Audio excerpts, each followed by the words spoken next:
The Chancellor, Philip Hammond, proclaims today that the government will soon unveil its modern industrial strategy for the 21st century to tackle the weaknesses of UK PLC as we enter the fourth industrial revolution.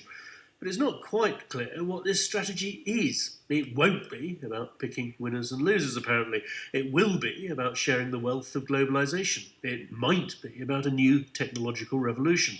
The Chancellor will probably tell us more in his autumn statement. The Prime Minister will put some flesh on the bones in a speech to the CBI tomorrow. She's already explained why it's needed at the Lord Mayor's banquet. So government cannot afford to take a hands-off approach. We have to act to ensure that the prosperity delivered by free trade and free markets is shared by all. That's why in Britain we're developing a new industrial strategy that will seek to ensure working people in every part of the country can really benefit from the opportunities that trade brings. So can an industrial strategy spread prosperity? I've been to Havant, near Portsmouth, in search of the answer.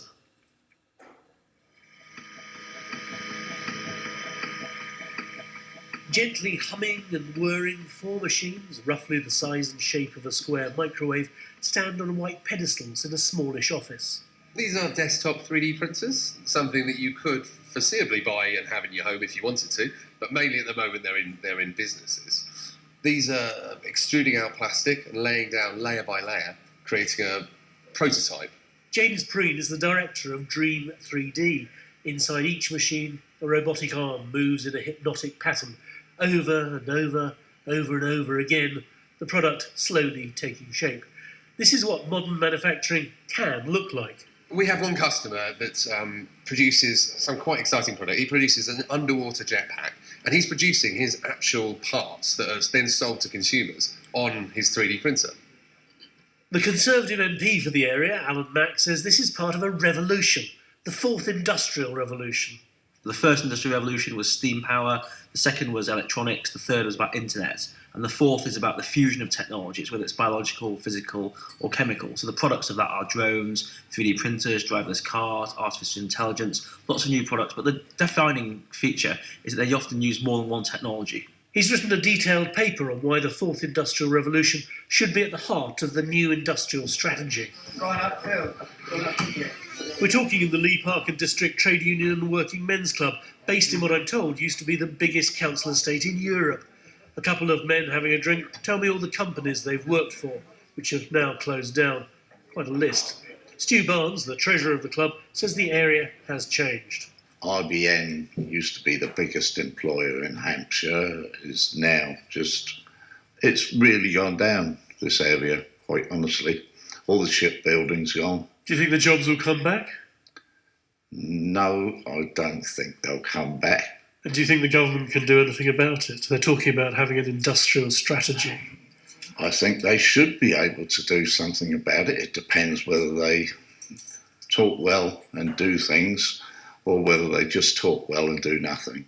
Doug Anderson is the club's chairman. What do you think the government should or can do about the loss of industry? If we're going to get into a more free trade market with other countries, then I believe that there's opportunities within the whole of the UK to expand the industrial business. Here's the thing about the fourth industrial revolution. While Pfizer is shedding 270 jobs in the area, Seagate 325, James Preen's 3D printers are making a profit, churning out a product, and the company has just 5 employees, including him. At the moment, something's designed in one country, manufactured in another country, then it's shipped across the world and then maybe kept in stock somewhere, then shipped out to a customer. It's just such a lengthy process. I think in the future you could have, say a part for your washing machine might break, and instead of having to wait a couple of weeks, the manufacturer could send you the design, you could print the part out, and for a fraction of the cost, and it's just a more efficient process. There's just one. And of course that has implications, doesn't it? Because all the people involved in the factory and making that thing and taking it to the docks, shipping it across, all the people involved in that process, not needed anymore. With any new technology, it's going to be a bit disruptive, but I think there's going to be lots of jobs in manufacturing, these in developing them, in improving them, learning about design. I think it's just going to be for the good generally. In his report, Alan Mack points out time and time again the fourth industrial revolution is disruptive. It will mean the loss of jobs. Isn't that a big political problem? Low skill and low wage jobs are going to be challenged by the advance of manufacturing, robots and robotics, but it also means that actually there will be new jobs, many more new jobs in new industries. So Deloitte released a report which said that in the last 15 years, technology has potentially contributed to the loss of 800,000 low-skilled jobs over the last 15 years, but actually 3.5 million new jobs have been created. And many of those jobs pay more than the jobs that they replace. So actually, we should see an increase in the number of jobs and the number of high-value, high-paid jobs. When the Prime Minister talks about an industrial strategy, she explicitly says it's to help those who've been left behind, to share prosperity is the phrase she repeatedly uses. Surely this shoves the left behinds even further behind. No, I don't think so. I think the fourth industrial revolution has to be a revolution that works for everybody. I think one of the challenges of globalisation was that people felt they had no control. There was no way to influence it. Whereas actually, because it's only just starting and we're ahead of the curve, we do have an opportunity to shape how it works, make sure that people are upskilled, trained, ready to take on those jobs, and that's one of the recommendations in my report. But if somebody's in their 40s, 50s, they've worked in a semi-skilled industrial job all their life, they're not going to retrain to go into this sort of industry, are they?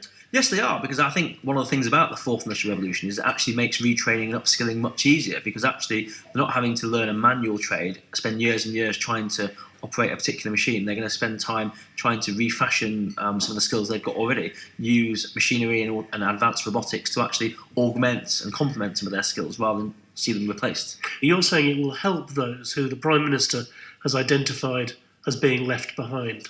It certainly can do, because it's going to create lots of new jobs. I mean, you've been to Dream 3D, which didn't exist. 5 people work there. 5 people work there for now, but actually it's going to expand. You'll see new jobs in driverless cars, in drone manufacturing, in 3D printing, in big data. You'll see lots of new jobs in the new economy, and our job is to make sure that everyone's equipped to take those jobs.